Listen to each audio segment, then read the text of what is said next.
Team, you join us for the B-line just after the completion of the most brilliant men's and women's XCO races. The final race day is complete here in Araxa, and we cannot wait to talk to you all about it. But before we do that, we've got to show you what happened. So let's get things started with the highlights of the first race of the day, which was the women's XCO.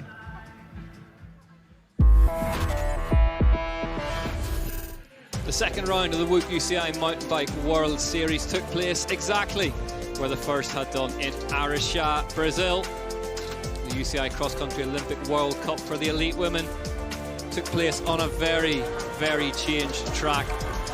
After round one, the overall points leader Samara Maxwell had the red jersey and the red plate and took off at some pace behind the elite debutante Ronja Blerklinger, racing in her first season in with the big guns.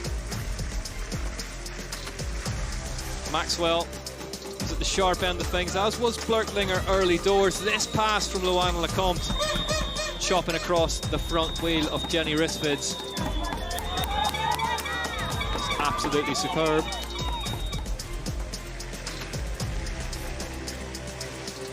Then number 3, Rissvid's Maxwell and Luana Lecomte led the way.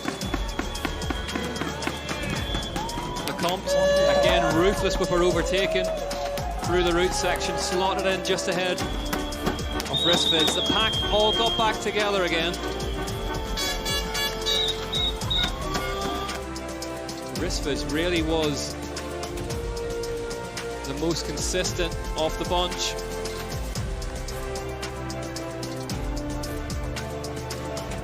Stayed seated but attacked and was soon gapping the overall points leader.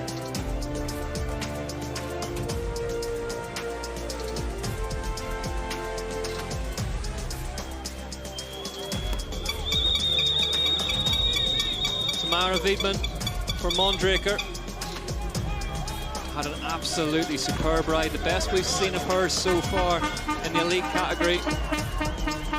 This mistake from Luana Lecomte signalled that she was feeling the pace and would begin to move backwards. Samara Maxwell had Evie Richards, the winner of the short track for company. But there was no stopping Jenny. Rissvid ticked off lap after lap as the group behind her squabbled for positions. It was a late charge from Samara Maxwell, who did not fancy relinquishing the overall points leader's jersey. Jenny Rissvid took her 4th career UCI Cross Country Olympic World Cup win, though, in some style. Behind them, Evie Richards managed to get past Jen Jackson for 3rd place. Samara Maxwell finishing in 2nd.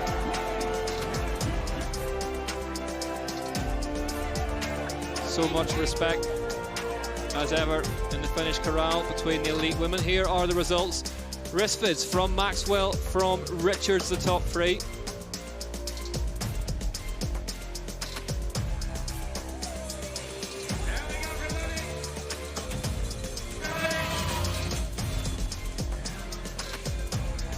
The overall standings look like this then. Maxwell 105 points clear of Jenny Rissvid's. Nicole Kohler, after a great time in Brazil, is 3rd. On a hot day in Araxa then, let's hope that that champagne was very, very cold off the back of that brilliant performance from, well, the brilliant performance from all 3 women. Jenny Rissvid providing a performance worthy of Pauline Ferrand-Prévot on the day that she won the Paris-Roubaix over on the road. Sammy Maxwell coming back to finish 2nd, and then that race to the line from Evie Richards in the end, just depriving Jen Jackson of that podium. There was so much happening in that race, Henry. So much happening, and so much happening in between the weekends. I would take, Samara Maxwell, for example. She had the best weekend of her career so far, having a 2nd place in the short track and then winning the cross country. Leaders just say all the media attention, all of that, it was new to her.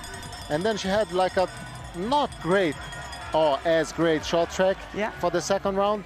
But to manage the expectation, to manage the pressure, to manage, the uncertainties around this sport, around this discipline, and to perform very, very well again on a day that maybe she didn't have like the best legs. That was, to me, the highest of the weekend.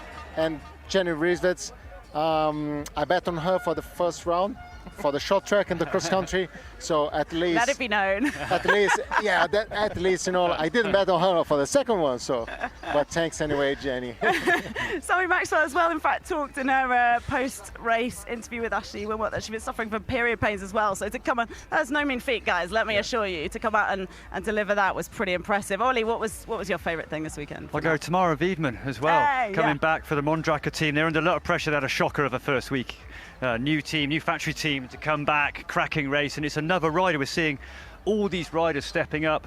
U23 only 2 years ago, struggled in her first year in elite, kind of getting by, getting to know how it works, and then smashing it out today with a 5th place, and also taking it on. We're seeing these U23 riders or younger riders, not just getting into the front group and being satisfied, they're just smashing it at the front and taking it on. So yeah, I mean, that was my standout rider of the women's race. No, the step up is no big deal, Josh, is what we're learning. Yes, it's definitely a big deal. We've heard it across the board, and once you step up from the juniors to elite, there's all of a sudden 20 people that are just as strong as you, and every position is like you're fighting for a podium. But Jen Jackson, she said she come across the line, she looked over her shoulder and she's like, oh man, can I sprint anyone but Evie Richards? She was so stoked and so happy, but also wished that she was sprinting somebody else other than Evie. But Jen proved it every race. Every race this weekend, the last 2 weekends, she was up there and thereabouts. Brand new start for her. The first podium we've had since 2019 with Catherine Pendrell, and Catherine Pendrell is also their team coach for Canada, so Jen told me that Catherine takes all the credit, but it's a great resurgence of Canada. Carter Woods was up there as well. It's very, very great to see so many strong North American talent. No spoilers on the men's race because we're about to hear it, but let's hear first of all from the race winner in the women's XCO round 2. It is Jenny Risvets. It was hugely dominant out there. Yeah, as I said to you before we went live, it's new to me to be lonely like that in a World Cup race, and working up some confidence, which is really nice, and a big step forward from last weekend, and yeah, it's cool. You were alone crossing the line heading into lap 5. You really seemed to lock into your rhythm and pull away from the team. When was it in your mind that you thought this could be yours and you need to get ahead? I just wanted to stay with the group to start out with, and then I tried to settle into my rhythm. I might have gone a little bit too soon, but not as early as last weekend, and I think that was smart. In terms of confidence, you just mentioned it then. Is that something this will help with, that you've been working on? Yeah, I mean, working on it every race, and I think we all do that. We might seem confident and all that, but I think we all have some doubts. New team, new season, new bike, it's all coming together for you. Yeah, it's really nice. I feel very happy and comfortable and enjoying my new team environment and the people around me. Well done today. Thank you. Yes, so there it was. Jenny Risvet's first win for the Canyon Collective, potentially the first of many more, and she backs up her win from Maripura at the start of last season. Then it was time for the final race of the weekend, and the final race we would spend in Brazil this season. Let's see the men's XCO highlights.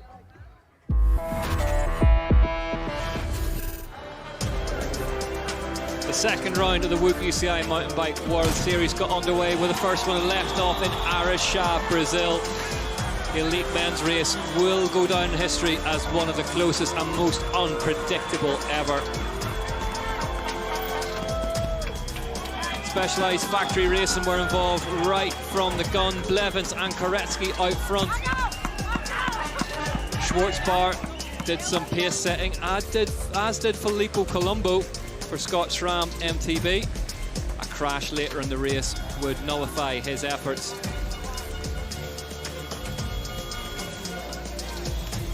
Simone Avendetto, though, was a fly in the ointment. Nino Schurter had an off day. The despite having a superb start to the weekend with a short track race. This attack though from Simone Avendetto against a stacked group of Specialized racing riders, one of many standout moments in this action-packed race. He split the group, leaving Viktor Koretsky, the overall points leader, struggling to get back on. Koretsky ill during the week, not his best moment, but Luke Moir through the double jumps led them. The privateer South African had an absolutely stellar performance. Vidari did his flamboyant best out front. Fabio Puntener, Swiss rider who lost his ride when his team folded last minute, flew here off his own bat and flew round the right-hand corner to take the lead of an elite level UCI World Cup. He was then brought back in. Martin Vidari had to fight hard to stay on the front of the race, and three Specialized riders went into the last corner together. Chris Blevins though out-dragged raced Adrian Boishy, as did Martin Vidari. Yet again, Specialized factory racing locked out the top three positions. Second UCI World Cup in a row they've managed to do so. They made history last week and it repeated itself this week. Blevins, Vidari, Boishy, your top three. Avendetto fourth, Luke Moir fifth. Superb rides from both of them. Here's what it means for the standings then. Blevins 100 points in the lead, ahead of Koretsky. Vidari, Boishy, top four, all Specialized.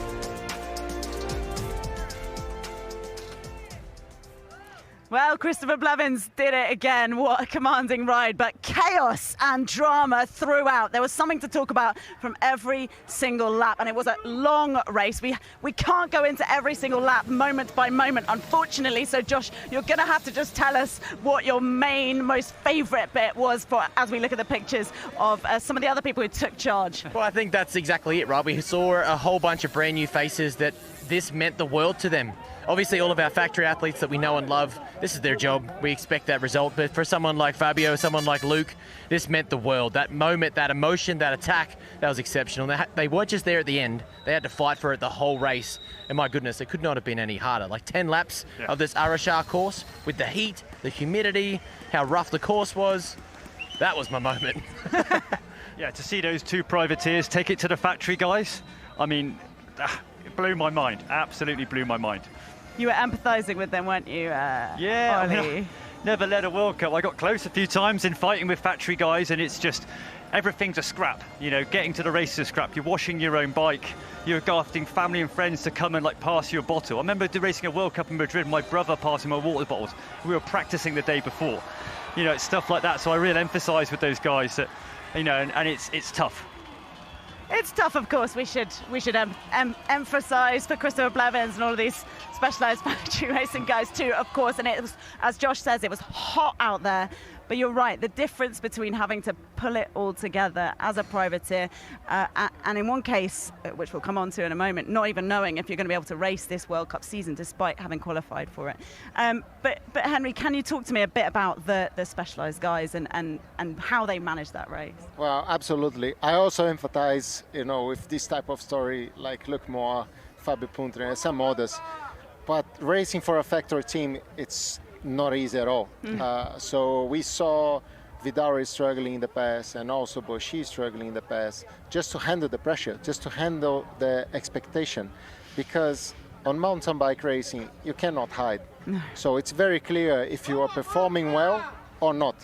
So, and once you have all the support, once you have all the knowledge, the tools to help you to perform, and if you don't, you straight away start questioning yourself. And I think that's also the hard side behind behind this sport. And for sure, I love it to see Martin Vidari performing well today as a South American, as myself. you know, it's quite a journey to get there. So obviously it's so cool to see. And boy, I would say, you know, this guy was on a very dark place not long ago. He's mixing disciplines, road racing, mountain bike racing, delivering on both, and just looking like he's cool with that, you know, just maturing, just learning how to handle his own expectations, but above that, how to handle the external pressure. Yeah, and he did it unbelievably well, and won the hearts, of course, of everybody here in Brazil. Martin Vidaria Kosman, as well as did someone we've all mentioned, Luke Moir. And earlier, Josh had the chance to talk to him. Here with Luke Moir, standout performance today. What was going through your mind when you were battling up the front there and trying to control the emotion, your legs, the heat, the water? Nothing. I was just racing my heart out, Yeah, just like staying with my feeding strategy and cooling and, you know, just racing my own race. Yeah, just centered. You've had a big 2024 and now to come here and back yourself. What does this mean to get a great result like this and start the season off on the right foot? Yeah, I mean, last year I broke my ankle at the start of the year, so I didn't really get the year I exactly wanted, but then I put everything into the base season for this year, and my first year elite is just like blows my mind. So stoked. How does this make you feel moving forward as we head into Europe? Does it make you believe yourself even more and that confidence just build going to Novo Mesto? Yeah, I think it's the key to like just to stay humble and believe what you're doing, and just I'm going to send it again and we'll see what happens. We can't wait to see it. Congratulations. Enjoy this moment. Yeah, thank you guys so much. Ciao. Okay, team, I mean, it seems only reasonable that we should have a Specialized Factory Racing takeover after what we have witnessed today, one of the most unbelievable races. Christopher Blevins, how did you win that? Don't know. We need to go back and watch it. But just instinct, love, and when Adrian went by on the last climb, I dug super deep, and then I see a red jersey go by. It's Adrian, and I have to go a little deeper because we can't let little brother win yet. But it's just I'm just so grateful to be able to be here with everyone. What do you make of that assessment? Yeah, I mean, I'm just grateful to be here first and to be in this team with these three champions. And yesterday after the short track, we were in the ice pass, debriefing and thinking, how did he win that? And Martin and I were just suffering at the back, and we were like, wow. But today, I'm happy if I managed to make them suffer a little bit. Martin, we felt like you were maybe a bit annoyed last weekend. How are you feeling today? No, I wasn't annoyed. It's always nice to have my teammates there. Like, we rode all four in the front the whole race, so it's just incredible. When I saw Adrian attacking on the last lap, I said, oh man, we need just to stick it here and just finish it. Christopher always did his thing. It's also hard to race with teammates. Like, you don't know what to do. Like, it's hard because, we are teammates. We also want the best for the team, but you also want to be races on course. So at the end, it played out good. Adrian just went on full gas on the flat. I could have overtaken at the end, but that's just nice. So happy for the boys, and let's see what happens next race. Oh yeah, what's going to happen next race, Victor? That's a good question, but maybe we can try to find a fifth guy to do better. To complete the podium. No, but no, I don't know. Like that's amazing what we did the last 4 races. Now we need to do the same on short track because we did 1, 2, 3 only on XCO, but no, at the end, like, it's something crazy.